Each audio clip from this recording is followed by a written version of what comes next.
Hey guys, this week we're going to learn about different cultures. And before we get started, I want to tell you what culture means. Culture means that a person becomes who they are based on where they live, food they eat, sports they play, clothing they wear, the language they speak, and the schooling they receive. So, we live in America and we play sports and we speak English and we eat American food, but we also eat other types of food too. But there are people all over the world in different continents, like we've talked about, we live in the United States of America.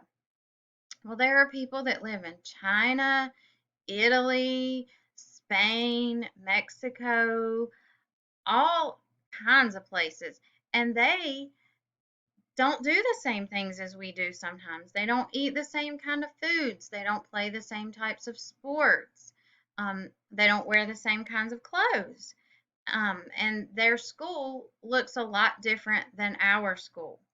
So that's what we're going to learn about this week. And what I want you to do now is I want you to listen to the story called Same, but Different. And I want you to pay really, really close attention to the pictures in this story. And I want you to look at how they are different compared to maybe where we live because there's lots of different places in this book. I hope you enjoy the story.